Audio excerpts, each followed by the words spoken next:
ಎಲ್ಲರೂ welcome to the study Sudeep YouTube channel. ಇವತ್ತಿನ ವಿಡಿಯೋದಲ್ಲಿ ನಾವು ಸೆಪ್ಟೆಂಬರ್ ತಿಂಗಳ 27ರಿಂದ ಹಿಡಿದು 30ರವರೆಗೆ ಕರೆಂಟ್ ಅಫೇರ್ಸ್ ಬಗ್ಗೆ ಮಾಹಿತಿಯನ್ನು ನೋಡೋಣ. ಮೊದಲನೇದಾಗಿ ಪ್ರಶ್ನೆ ಏನಂದರೆ, ವಿಶ್ವಸಂಸ್ಥೆಯ ಭದ್ರತಾ ಮಂಡಳಿಯ ಕಾಯಂ ರಾಷ್ಟ್ರಗಳು ಎಷ್ಟು ಅಂತ ಪ್ರಶ್ನೆ ಕೇಳಿದ್ದಾರೆ. ಇದಕ್ಕೆ ಸರಿಯಾದ ಉತ್ತರ ಆಪ್ಷನ್ ಸಿ 5. ವಿಶ್ವಸಂಸ್ಥೆಯಲ್ಲಿ ಭದ್ರತಾ ಮಂಡಳಿಯಲ್ಲಿ ಒಟ್ಟು 5 ಕಾಯಂ ರಾಷ್ಟ್ರಗಳಿದ್ದಾವೆ. ಯಾವ್ಯಾವಪ್ಪ ಅಂದರೆ ಅಮೇರಿಕಾ, ಬ್ರಿಟನ್, ಚೀನಾ, ರಷ್ಯಾ ಮತ್ತು ಫ್ರಾನ್ಸ್ ಅಂತ ಹೇಳ್ಬೋದು ನಾವು. ಈ 5ಗಳು ವಿಶ್ವಸಂಸ್ಥೆ ಭದ್ರತಾ ಮಂಡಳಿಯಲ್ಲಿ ಕಾಯಂ ಸದಸ್ಯ ರಾಷ್ಟ್ರಗಳಾಗಿವೆ. ನ್ಯೂಸ್ ನೋಡೋದಾದರೆ ನ್ಯೂಸ್ ಏನಿದೆಪ್ಪ ಅಂತಂದರೆ, ಇತ್ತೀಚೆಗೆ ವಿಶ್ವಸಂಸ್ಥೆಯ ಭದ್ರತಾ ಮಂಡಳಿಯಲ್ಲಿ ಕಾಯಂ ಸದಸ್ಯತ್ವ ನೀಡಬೇಕೆಂಬ ಭಾರತದ ದೀರ್ಘಕಾಲೀನ ಬೇಡಿಕೆಗೆ ಬ್ರಿಟನ್ ಮತ್ತು ಫ್ರಾನ್ಸ್ ದೇಶಗಳು ಬೆಂಬಲವನ್ನು ಪುನರುಚ್ಚರಿಸಿವೆ.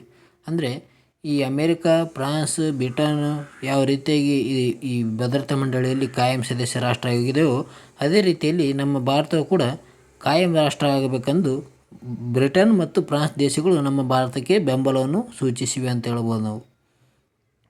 ವಿಶ್ವಸಂಸ್ಥೆ ಮಹಾಧಿವೇಶನದಲ್ಲಿ ಇದೇ ಮೊದಲ ಬಾರಿಗೆ ಮಾತನಾಡಿದ ಬ್ರಿಟನ್ನ ಪ್ರಧಾನಿಯಾಗಿರುವ ಕಿರ್ ಸ್ಟಾರ್ಮರ್ ಅವರು ಭಾರತಕ್ಕೆ ತಮ್ಮ ದೇಶದ ಪೂರ್ಣ ಬೆಂಬಲವನ್ನು ಘೋಷಿಸಿದರು. ಮೊಬೈಲಲ್ಲಿ ಎಡಿಟ್ ಮಾಡಿದ ಕಾರಣ ಇದು ಹಿರಿಯಾಗಿದೆ ಫ್ರೆಂಡ್ಸ್, ಇಲ್ಲಿ ಕಿರಣ್ ಕೂಡ ಇದೆ, ಇದು ಕಿರ್ರಾದ ಇದೆ ನೋಡಿ, ಇದೇ ಮೊದಲ ಬಾರಿ. ವಿಶ್ವಸಂಸ್ಥೆ ಮಾತ್ರವಲ್ಲದೆ ಭದ್ರತಾ ಮಂಡಳಿಯಲ್ಲೂ ಬಡವರ ಪರವಾಗಿ ಧ್ವನಿಯಾಗಿ ಕೆಲಸ ಮಾಡಬೇಕಾದರೆ ಸೂಕ್ತ ಪ್ರಾತಿನಿಧ್ಯದ ಅಗತ್ಯವಿದೆ ಮತ್ತು ಎಂದು ಸ್ಟ್ರಾಮ್ ಅವರು ಹೇಳಿದ್ದಾರೆ. ಯಾರು? ಸ್ಟ್ರಾಮ್ ಅವರು. ಇವರು ಬ್ರಿಟನ್ನ ಪ್ರಧಾನಿಯಾಗಿದ್ದಾರೆ. ಈ ಮಂಡಳಿಯಲ್ಲಿ ಆಫ್ರಿಕಾಕ್ಕೆ ಕಾಯಂ ಪ್ರಾತಿನಿಧ್ಯವನ್ನು ನಾವು ಬಯಸುತ್ತೇವೆ. ಬ್ರೆಜಿಲ್, ಭಾರತ, ಜಪಾನ್, ಜರ್ಮನಿ ಇವುಗಳು ಈ ದೇಶಗಳು ಕಾಯಂ ಸದಸ್ಯರಾಗಬೇಕೆಂದು ಇವರು ಕಿರ್ ಸ್ಟಾರ್ಮರ್ ಅವರು ಹೇಳಿದರು. ಅಂದರೆ ಭದ್ರತಾ ಮಂಡಳಿಯಲ್ಲಿ ಕಾಯಂ ರಾಷ್ಟ್ರ ಯಾವ್ಯಾವ ಆಗಬೇಕಂತ ಹೇಳಿದ್ದಾರೆ ಅಂದರೆ ಭಾರತ ಆಗಿರ್ಬೋದು, ಬ್ರೆಜಿಲ್ ಮತ್ತು ಜರ್ಮನಿ, ಜಪಾನ್ ದೇಶಗಳು ಸೇರಿದಂತೆ ಆಫ್ರಿಕಾಕ್ಕೂ ಕೂಡ ಈ ಸದಸ್ಯರಾಗಬೇಕೆಂದು ಈ ಕಿರ್ ಸ್ಟಾರ್ಮರ್ ಅವರು ಹೇಳಿದ್ದಾರೆ. ಹಾಗಾದರೆ ಈ UN ಬಗ್ಗೆ ನೋಡೋಣ. ಯುನೈಟೆಡ್ ನೇಷನ್ಸ್ ಇದು ಒಂದು ರಾಜತಾಂತ್ರಿಕ ಮತ್ತು ರಾಜಕೀಯ ಅಂತಾರಾಷ್ಟ್ರೀಯ ಸಂಸ್ಥೆಯಾಗಿದೆ. ಇದು ಅಂತಾರಾಷ್ಟ್ರೀಯ ಶಾಂತಿ ಮತ್ತು ಭದ್ರತೆಯನ್ನು ಕಾಪಾಡುವುದರ ಉದ್ದೇಶವಾಗಿದೆ. ಇದರ ರಾಷ್ಟ್ರಗಳ ನಡುವೆ ಸೌಹಾರ್ದ ಸಂಬಂಧಗಳನ್ನು ಅಭಿವೃದ್ಧಿಪಡಿಸುವುದು ಮತ್ತು ಅಂತಾರಾಷ್ಟ್ರೀಯ ಸಹಕಾರವನ್ನು ಸಾಧಿಸುವುದು, ಸದಸ್ಯ ರಾಷ್ಟ್ರಗಳ ಕ್ರಮಗಳನ್ನು ಸಂಘಟಿಸುವುದು ಕೇಂದ್ರವಾಗಿದೆ. ಇದರಲ್ಲಿ ಕಾರ್ಯನಿರ್ವಹಿಸುವ ಉದ್ದೇಶವನ್ನು ಇದು ಹೊಂದಿದೆ ಅಂತ ಹೇಳ್ಬೋದು. ಯುನೈಟೆಡ್ ನೇಷನ್ಸ್ ವಿಶ್ವಸಂಸ್ಥೆ ಇದು ಪ್ರಪಂಚದ ಅತಿದೊಡ್ಡ ಅಂತಾರಾಷ್ಟ್ರೀಯ ಸಂಸ್ಥೆ ಎಂದು ವ್ಯಾಪಕವಾಗಿ ಗುರುತಿಸಲ್ಪಟ್ಟಿದೆ. ಈ UN ಪ್ರಧಾನ ಕಚೇರಿ ಎಲ್ಲಿದೆಪ್ಪ ಅಂತಂದರೆ ನ್ಯೂಯಾರ್ಕ್ ನಗರದಲ್ಲಿ ಹೊಂದಿದೆ. ಅದು ಯುನೈಟೆಡ್ ನೇಷನ್ನ ಕೇಂದ್ರ ಕಚೇರಿ ಎಲ್ಲಿದೆ ಅಂತ ಪ್ರಶ್ನೆ ಕೇಳಿದರೆ ನ್ಯೂಯಾರ್ಕ್ನಲ್ಲಿ ಇದರ ನಗರ ಹೊಂದಿದೆ ಅಂತ ಹೇಳ್ಬೋದು ನಾವು. ಇದು ಯುನೈಟೆಡ್ ನೇಷನ್ ಸ್ಥಾಪನೆ 1945 ಅಕ್ಟೋಬರ್ 24. ವಿಶ್ವಸಂಸ್ಥೆ ಎಂದು ಕೂಡ ನಾವು ಇದಕ್ಕೆ ಕರಿತೇವೆ. ವಿಶ್ವಸಂಸ್ಥೆ ಸ್ಥಾಪನೆಯಾಗಿದ್ದು 1945 ಅಕ್ಟೋಬರ್ 24ರಂದು ಇದು ವಿಶ್ವಸಂಸ್ಥೆ ಸ್ಥಾಪನೆಯಾಗಿದೆ. ಇದರ ಕೇಂದ್ರ ಕಚೇರಿ ನ್ಯೂಯಾರ್ಕ್ನಲ್ಲಿ ಕಂಡು ಬರುತ್ತದೆ.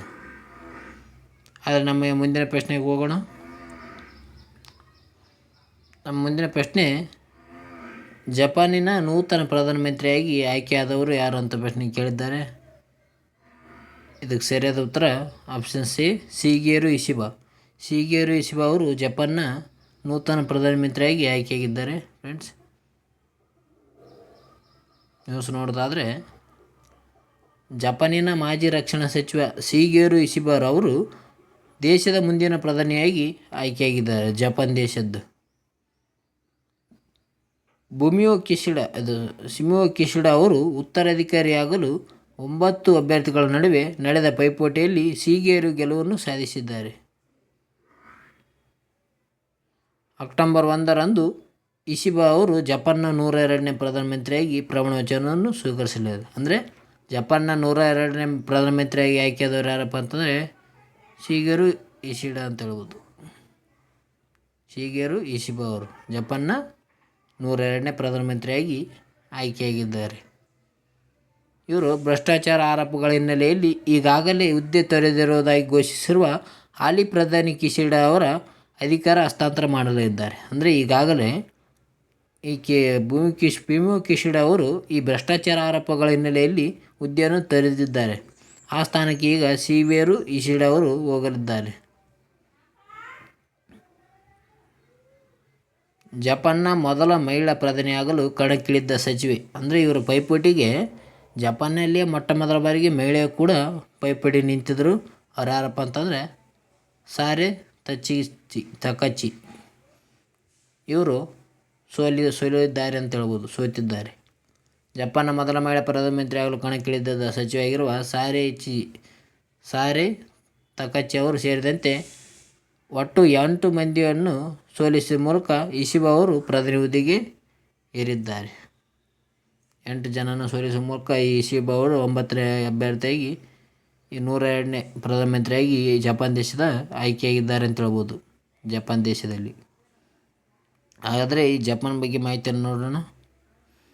ಈ ಜಪಾನ್ ದೇಶ ಪೂರ್ವ ಏಷ್ಯಾದಲ್ಲಿ ಪೆಸಿಫಿಕ್ ಮಹಾಸಾಗರದಲ್ಲಿ ಪಶ್ಚಿಮ ತೀರದಲ್ಲಿ ಇರುವ ಒಂದು ದ್ವೀಪವಾಗಿದೆ. ಒಂದು ರಾಷ್ಟ್ರವಾಗಿದೆ. ಇದು 4 ಮುಖ್ಯ ದ್ವೀಪಗಳನ್ನು ಒಳಗೊಂಡಿದೆ. ಯಾವಪ್ಪ ಅಂತಂದರೆ ಹೊಕೈಡೋ, ಕ್ಯೂಶು ಮತ್ತು ಶಿಕೋಕು ಎಂಬ 1000 ಸಣ್ಣಗಳ ದ್ವೀಪಗಳಿಂದ ಇದು ಕೂಡಿದೆ ಅಂತ ಹೇಳ್ಬೋದು. ಈ ರಾಷ್ಟ್ರ ಜಪಾನ್ ರಾಷ್ಟ್ರ. ಜಪಾನ್ನ ತನ್ನ ವಿನೂತನ ತಂತ್ರಜ್ಞಾನ, ಐತಿಹಾಸಿಕ ಸಂಸ್ಕೃತಿ ಮತ್ತು ಆಧುನಿಕ ನಗರಗಳಿಗಾಗಿ ಪ್ರಸಿದ್ಧವಾಗಿದೆ. ಅಂದರೆ ಜಪಾನ್ ದೇಶದಲ್ಲಿ ಅತ್ಯಧಿಕ ತಂತ್ರಜ್ಞಾನವನ್ನು ಬಳಕೆಯನ್ನು ಮಾಡ್ತಾರೆ. ಜೊತೆಗೆ ಅಲ್ಲಿ ಇರುವಂಥ ಸಂಸ್ಕೃತಿಗೂ ಕೂಡ ಪ್ರಮುಖವಾಗಿ ಪಾತ್ರವನ್ನು ವಹಿಸುತ್ತದೆ. ಅಲ್ಲಿ ಅವೆಲ್ಲವೂ ಕೂಡ ಆಧುನಿಕ ನಗರಗಳಾಗಿ ಹೊರಹೊಮ್ಮಿವೆ ಅಂತ ಹೇಳ್ಬೋದು ಜಪಾನ್ ದೇಶದಲ್ಲಿ. ಹಾಗಾದರೆ ಜಪಾನ್ ದೇಶದ ರಾಜಧಾನಿ ಯಾವುದಂದರೆ ಟೋಕಿಯೋ. ಜಪಾನ್ ದೇಶದ ರಾಜಧಾನಿ ಟೋಕಿಯೋ. ಜಪಾನ್ ದೇಶದ ಭಾಷೆ ಜಪಾನೀಸ್. ರಾಜಧಾನಿ ಗೊತ್ತಿರಲಿಲ್ಲ ಫ್ರೆಂಡ್ಸ್, ಟೋಕಿಯೋ ರಾಜಧಾನಿ. ಅದೇ ರೀತಿಯಾಗಿ ಜಪಾನ್ ದೇಶದ ನಾಣ್ಯ ನೋಡೋದಾದರೆ ಜಪಾನ್ ದೇಶದ ನಾಣ್ಯ ಏನಾಗಿದೆ, ಈ ಜಪಾನ್ ದೇಶದಲ್ಲಿ ಆಡಳಿತ ಹೇಗಿದೆಪ್ಪ ಅಂತಂದರೆ ಜಪಾನ್ ಒಂದು ಸಾಂವಿಧಾನಿಕ ಸಾಮ್ರಾಜ್ಯವನ್ನು ಅಧಿಕಾರವನ್ನು ಹೊಂದಿರುವಂತಾಗಿದೆ. ಇದು ಪ್ರಧಾನಮಂತ್ರಿ ಸರ್ಕಾರದ ಮುಖ್ಯಸ್ಥನಾಗಿರ್ತಾನೆ. ಅಂದರೆ ಜಪಾನ್ನಲ್ಲಿ ಒಂದು ಸಾಂವಿಧಾನಿಕ ಸಾಮ್ರಾಜ್ಯ ಎಂಪೈರ್ ಅಧಿಕಾರ ಶಕ್ತಿಯಿಂದ ಕೂಡಿದೆ ಅಂತ ಹೇಳ್ಬೋದು. ಕಾನ್ಸ್ಟಿಟ್ಯೂಷನಲ್ ಮೊನಾರ್ಸಿ ಸಾಮ್ರಾಟ್ ಇದರಿಂದ ಕೂಡಿದಂಥ ಒಂದು ರಾಷ್ಟ್ರವಾಗಿದೆ ಜಪಾನ್ ದೇಶ. ಜಪಾನ್ ಬಗ್ಗೆ ಮಾಹಿತಿಯನ್ನು ಪಡೆದಿದ್ದಾರೆ ಅಂದ್ಕೊತೀನಿ. ಮುಂದಿನ ಪ್ರಶ್ನೆಗೆ ಹೋಗೋಣ. ನಮ್ಮ ಮುಂದಿನ ಪ್ರಶ್ನೆ, ಇಂಡಿಯನ್ ಪ್ರೀಮಿಯರ್ ಲೀಗ್ ಸ್ಥಾಪನೆಯಾದ ವರ್ಷ ಯಾವ ವರ್ಷದಂದು ಇಂಡಿಯನ್ ಪ್ರೀಮಿಯರ್ ಲೀಗ್ ಸ್ಥಾಪನೆ ಆಯ್ತು ಅಂತ ಪ್ರಶ್ನೆ ಕೇಳಿದ್ದಾರೆ. ಇದಕ್ಕೆ ಸರಿಯಾದ ಉತ್ತರ ಆಪ್ಷನ್ಸ್ ಸಿ 2008. 2008ರಲ್ಲಿ ಇಂಡಿಯನ್ ಪ್ರೀಮಿಯರ್ ಲೀಗ್ ಸ್ಥಾಪನೆಯಾಗಿದೆ. ಇದರ ಬಗ್ಗೆ ಮಾಹಿತಿ ನೋಡೋದಾದರೆ ಇಂಡಿಯನ್ ಪ್ರೀಮಿಯರ್ ಲೀಗ್ನಲ್ಲಿ ಆಡುವ ಆಟಗಾರರಿಗೆ ಪ್ರತಿ ಪಂದ್ಯಕ್ಕೆ 7.5 ಲಕ್ಷ ಕೋಟಿ ರೂಪಾಯಿ ಪಂದ್ಯದ ವೇತನವನ್ನು ನೀಡಲಾಗುವುದೆಂದು ಭಾರತೀಯ ಕ್ರಿಕೆಟ್ ನಿಯಂತ್ರಣ ಮಂಡಳಿಯ ಕಾರ್ಯದರ್ಶಿಯಾಗಿರುವ ಜೈಶಾ ಅವರು ಪ್ರಕಟಿಸಿದ್ದಾರೆ. ಜೈಶಾ ಇವರು 7.5 ಲಕ್ಷ ಕೋಟಿ ರೂಪಾಯಿಗಳು ಒಬ್ಬ ಆಟಗಾರನಿಗೆ ಪ್ರತಿ ಪಂದ್ಯಕ್ಕೆ ನೀಡೋದಾಗಿ ಎಂದು ಘೋಷಣೆಯನ್ನು ಮಾಡಿದ್ದಾರೆ. ಇದರೊಂದಿಗೆ ಆಟಗಾರರಿಗೆ ಭರ್ಜರಿ ಹಣವನ್ನು ಘೋಷಿಸಿದ್ದಾರೆ ಅಂತ ಹೇಳ್ಬೋದು ನಾವು. ಅಂದರೆ ಪ್ರತಿಯೊಬ್ಬ ಆಟಗಾರನಿಗೂ ಪ್ರತಿ ಪಂದ್ಯದಲ್ಲಿ IPL ಪಂದ್ಯದಲ್ಲಿ ಪ್ರತಿಯೊಂದು ಪಂದ್ಯದಲ್ಲಿ 7.5 ಲಕ್ಷ ಕೋಟಿ ರೂಪಾಯಿಗಳು ನೀಡೋದಾಗಿ ವೇತನವನ್ನು ಭಾರತೀಯ ಕ್ರಿಕೆಟ್ ನಿಯಂತ್ರಣದ ಮಂಡಳಿಯ ಕಾರ್ಯದರ್ಶಿಯಾಗಿರುವ ಜೈಸರ ಅವರು ಪ್ರಕಟಿಸಿದ್ದಾರೆ ಅಂತ ಹೇಳ್ಬೋದು ನಾವು.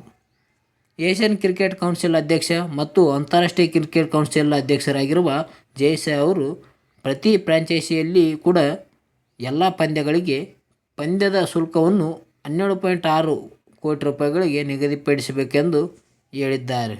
ಎಷ್ಟು?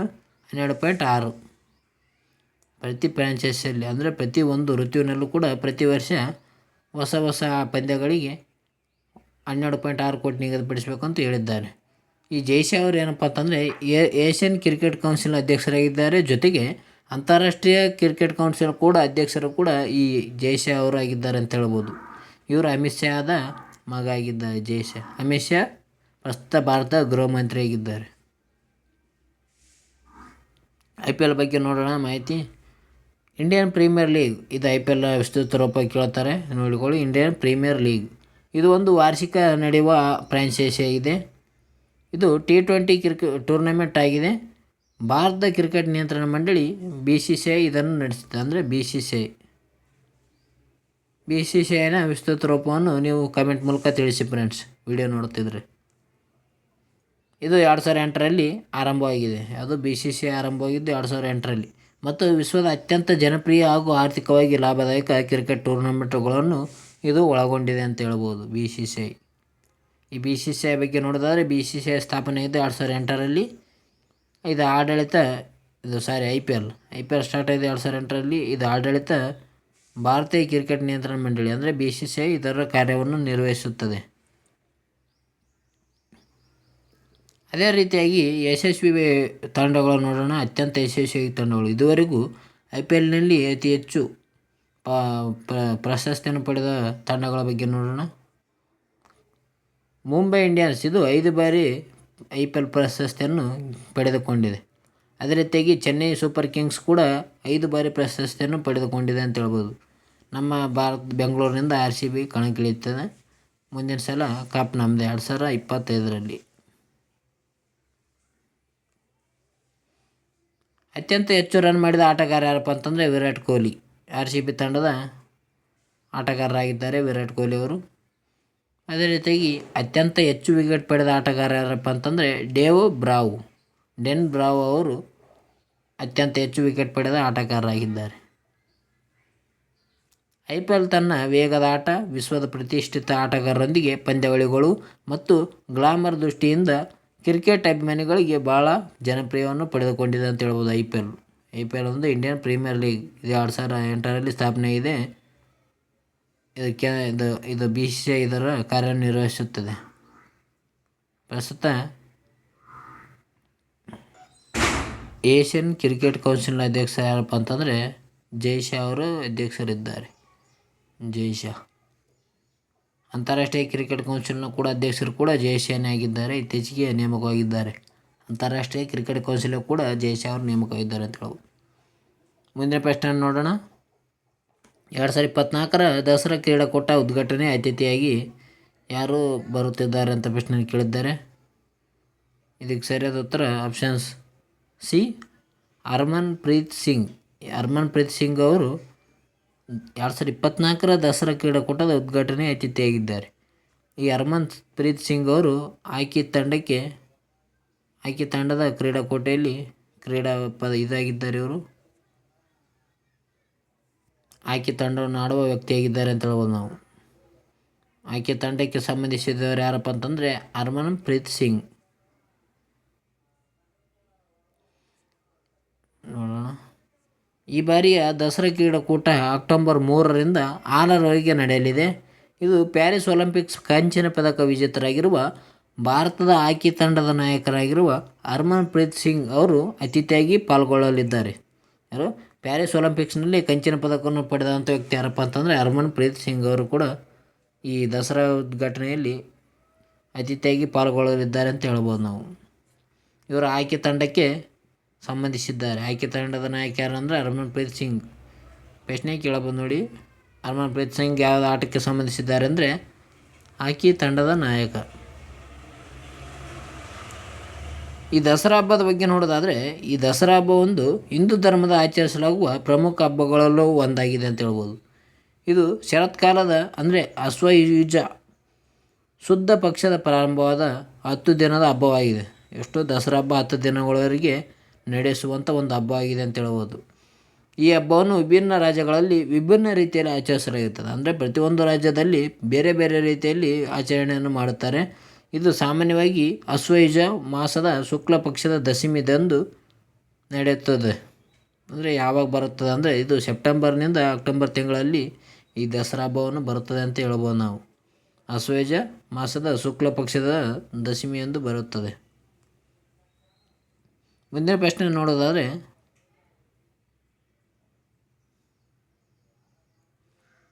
ಕಥಕ್ಕಳಿ ಇದು ಯಾವ ರಾಜ್ಯದ ನೃತ್ಯ? ಇಂಪಾರ್ಟೆಂಟ್ ನೋಡಿಕೊಳ್ಳಿ. ಪ್ರಶ್ನೆ ಏನಂದರೆ ಕಥಕ್ಕಳಿದು ಯಾವ ರಾಜ್ಯದ ನೃತ್ಯ ಅಂತ ಕೇಳಿದ್ದಾರೆ. ಇದಕ್ಕೆ ಸರಿಯಾದ ಉತ್ತರ ಆಪ್ಷನ್ಸ್ ಬಿ, ಕೇರಳ. ಕೇರಳ ರಾಜ್ಯದಕ್ಕೆ ಸಂಬಂಧಿಸಿದ ಯಾವುದಂದರೆ ಕಥಕ್ಕಳಿ ಮತ್ತು ಮೋಹಿನಿಯಾಟ್ಟಂ ಎಂಬುದು ಕೇರಳ ರಾಜ್ಯಕ್ಕೆ ಸಂಬಂಧಿಸಿದಂಥ ಒಂದು ನೃತ್ಯ ಆಗಿದೆ ಅಂತ ಹೇಳ್ಬೋದು ನಾವು.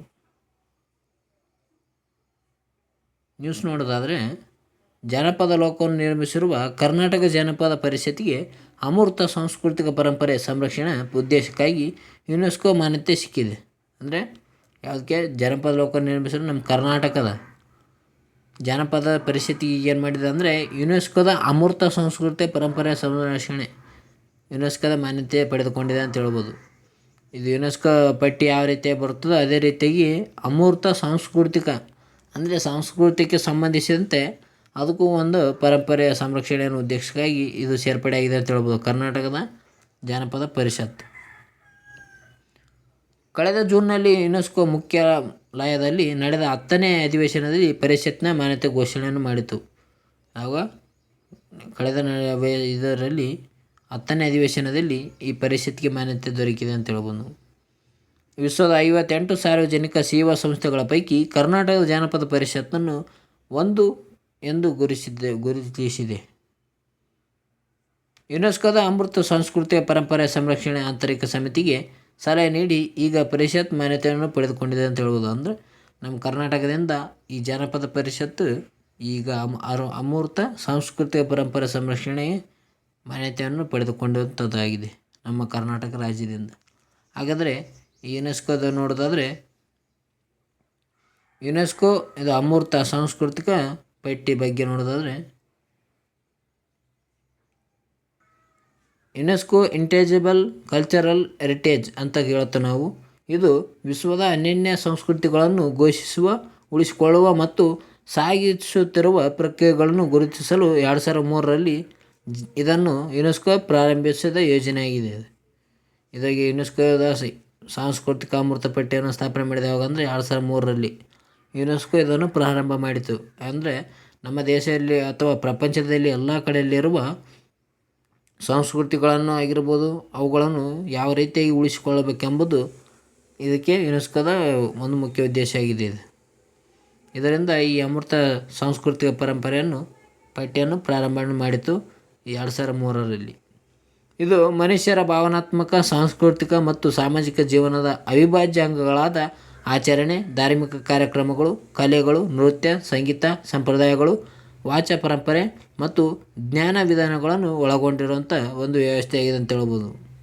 ಅಂದರೆ ಮನುಷ್ಯನ ಯಾವ ರೀತಿಯಾಗಿ ಭಾವನಾತ್ಮಕವನ್ನು ಹೊಂದಿದ್ದಾನೆ, ಅವನ ಸಂಸ್ಕೃತಿ ಯಾವುದು, ಅವನ ಜೀವನದ ಅವಿಭಾಜ್ಯ ಅಂಗಗಳಾದ ಅವನ ಆಚರಣೆಗಳಾಗಿರ್ಬೋದು, ಅವನ ಧರ್ಮಕ್ಕೆ ಮಾಡುವ ಧಾರ್ಮಿಕ ಕಾರ್ಯಕ್ರಮಗಳನ್ನು ಒಳಗೊಂಡಂತೆ ಒಂದು ಪರಂಪರೆ ಉಳಿಯಲೆಂದು ಈ ಯುನೆಸ್ಕೋ ಅಮೃತ ಸಾಂಸ್ಕೃತಿಕ ಪಟ್ಟಿಯನ್ನು ಪ್ರಾರಂಭ ಮಾಡಲಾಯಿತು 2003ರಲ್ಲಿ. ಹಾಗಾದರೆ ಭಾರತದಿಂದ ಯುನೆಸ್ಕೋ ಪಟ್ಟಿಯಲ್ಲಿ ಸೇರಿರುವ ಕೆಲವು ಪರಂಪರೆಗಳ ಬಗ್ಗೆ ಮಾಹಿತಿಯನ್ನು ನೋಡೋಣ. ಯೋಗ ಭಾರತದಿಂದ ಸೇರಿದಂಥ ಮೊದಲನೇದು ಯೋಗ. ಇದು ಆತ್ಮಶುದ್ಧಿ ಮತ್ತು ದೇಹದ ಸಮತೋಲನ ಕಲಿಯುಗ ಜ್ಞಾನವನ್ನು ಆಗಿದೆ ಅಂತ ಹೇಳ್ಬೋದು. ಕುಂಭಮೇಳ ಕೂಡ ಭಾರತದಿಂದ ಸೇರ್ಪಡೆಯಾಗಿದೆ. ಇದು ಕುಂಭಮೇಳ ಅಂದರೆ ಭಾರತೀಯ ಸಾಧುಗಳು ಮತ್ತು ಪಂಥರು ಸೇರಿ ಹೂಳಿದ ಕಾವೇರಿ ಹಬ್ಬ ಆಗಿದೆ. ಇದು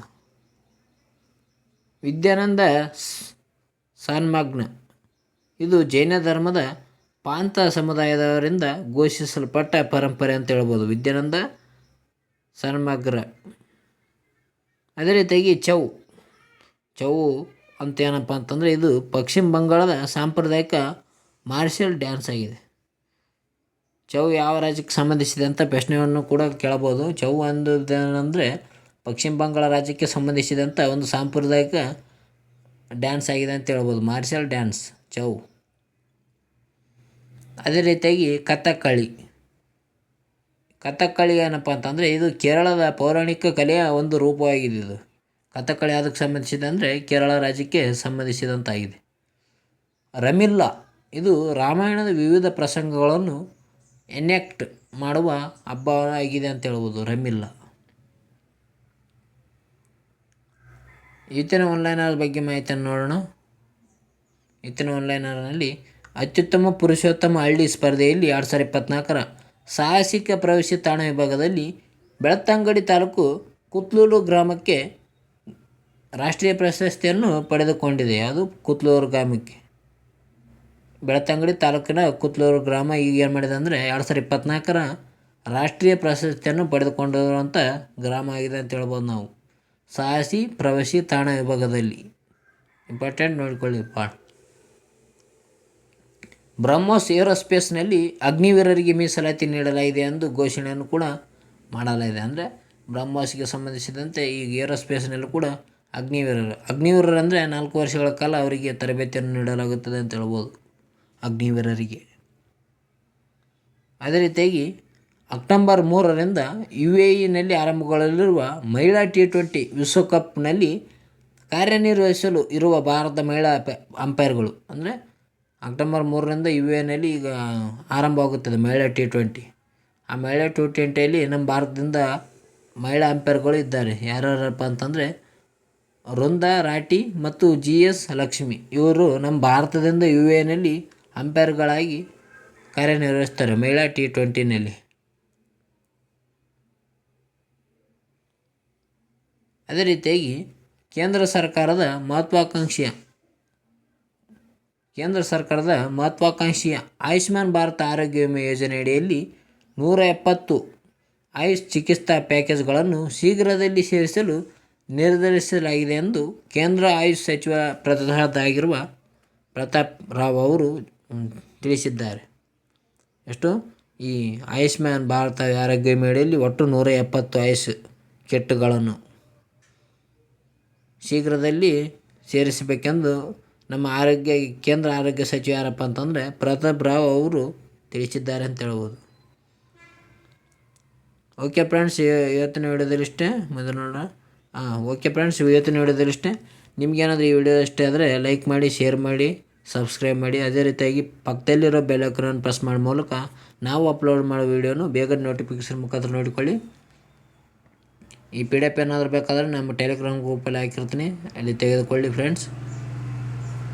ಓಕೆ ಫ್ರೆಂಡ್ಸ್, ಮುಂದಿನ ವಿಡಿಯೋದಲ್ಲಿ ಸಿಗೋಣ. ಈ ವಿಡಿಯೋದಲ್ಲಿ ಇಷ್ಟೇ. ಎಲ್ಲರಿಗೂ ಥ್ಯಾಂಕ್ ಯು ಫ್ರೆಂಡ್ಸ್, ಕೊನೆಯವರೆಗೂ ನೋಡಿದ್ದಕ್ಕೆ ಧನ್ಯವಾದಗಳು.